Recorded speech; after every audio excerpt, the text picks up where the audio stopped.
It is said that long ago animals would collect colorful stones to make beautiful patterns. Today we honor the spirits of those animals by collecting stones ourselves. However, the ever-pesky coyote is here to distract our animals in Spirits of the Wild Awakening, which is designed by Nick Hayes and published by Mattel, who sponsor this video. Hey everyone, I'm Mike Murphy of the Brothers Murph, and I'm here with BoardGameGeek.com. Well, my animals have gathered and I need to start collecting, but before we do that, let's learn how to play Spirits of the Wild Awakening. In Spirits of the Wild Awakening, two players will be squaring off, taking on the roles of helpers to the animals as you try to gather the colorful stones that each animal prefers. Players will be making use of action tiles to gather stones from the bowl, add new stones to be collected, and calling on the aid of powerful spirits. But before we get going collecting our stones, let's go over the setup.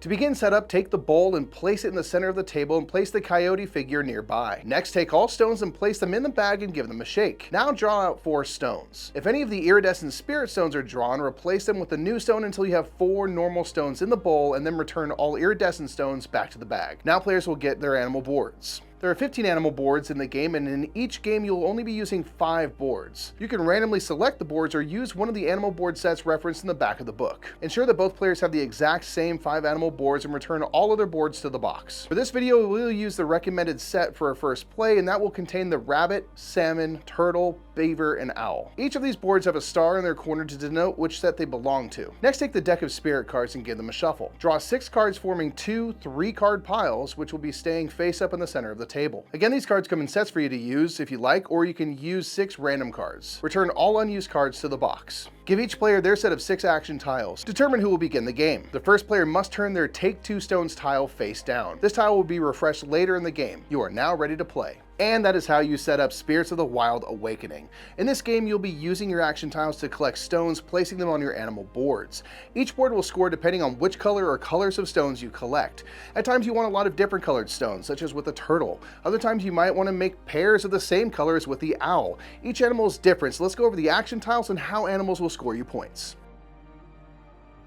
On each turn, the active player will begin by selecting one of their face-up action tiles. These tiles will allow you to take stones from the bowl, add new stones to the bowl, move the coyote to distract an opponent's animal, or refresh your action tiles. Each time you collect 1 or more stones, you must immediately add them to your animal boards. Each animal board is available so long as you follow its rules for scoring. The only time you cannot place a stone on an animal is if the coyote has been moved to that animal board. The coyote is busy distracting that animal from collecting. You also cannot place stones once you have added an iridescent spirit stone to an animal board. More on that in a moment. You may choose any face-up action tile to use. You have 2 Take 1 Stone tiles, and when you use them, you will take 1 stone from the bowl and add it to an animal board. The backsides of these tiles show half of the coyote's face, and once both are flipped face down, it completes the image and allows you to move the coyote to an opponent's animal board. If the coyote is already at an opponent's animal board, you can move it to a new board or leave it where it is. You can never move the coyote to one of your own animal boards. The next action tile allows you to gain 2 stones from the bowl. For this tile and the Take 1 Stone action tiles, there must be enough stones available in the bowl to collect, or you cannot use these actions. This next tile allows you to add 2 stones from the bag, adding them to the bowl. You may then take 1 stone from the bowl. This tile allows you to add 3 stones to the bowl from the bag, and then you may move the coyote. Your final tile is always available, and this allows you to refresh all of your action tiles and make use of a spirit card. Each spirit card is different, and you will have 6 available in any one game. To use a spirit card, carry out the action written on the card, and then place that card on the bottom of its stack. For example, the bear allows you to return all stones from the bowl to the bag, and then add the same number of stones back into the bowl. You'll then take 1 stone. In order to recover tiles, 3 or more of your tiles must be face down. In the rare instance that there is no legal play you can make, you will instead flip 1 action tile face down and play will proceed to your opponent. In addition to the various colorful stones, there are special iridescent stones known as spirit stones. Each animal board has 1 space in the top right that is reserved for these such stones. When you place a spirit stone in one of the spaces, it doubles the value of that animal at the end of the game. You cannot, however, add any new stones to this animal so long as the spirit stone is present. Each animal will want different types of stones to be collected. Using our set of 5 animals, we can go over them briefly. The rabbit can hold 3 stones, and if all 3 are different colors, they award 6 points at the end of the game. The salmon must only have 1 of each color, and the more stones you place on this board, the more points that board awards. The turtle is the opposite and wants only 1 color and as many as possible. The beaver has 2 areas with lines connecting spaces. Anytime you see lines like this, each stone must be of the same color. So the beaver awards 5 points for completing the 3 of a kind and 2 points for the pair of stones, and you fill in all 3 spaces to complete the 3 of a kind and a pair, you get 7 bonus points. Finally, the owl can collect up to 3 pairs of stones, and once again the line denotes that each space connected to the lines must be of the same color. There are many other animal boards to explore that will change up gameplay, but each game comes down to trying to collect the stones that each animal prefers. As you fill in your boards, you want to prioritize taking those spirit stones to maximize your score, but beware because as soon as 5 of those spirit stones are out of the bag, the game ends immediately.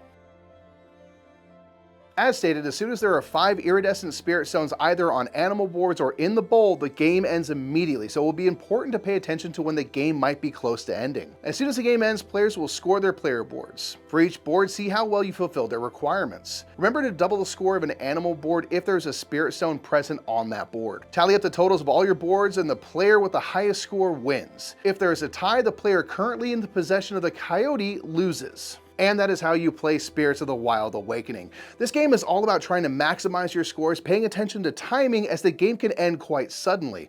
And if you'd like to learn more about this game, be sure to check out its page at BoardGameGeek.com. And until next time, I'm Mike Murphy. I've been here with Board Game Geek, and that is how you play Spirits of the Wild Awakening. Have a great day.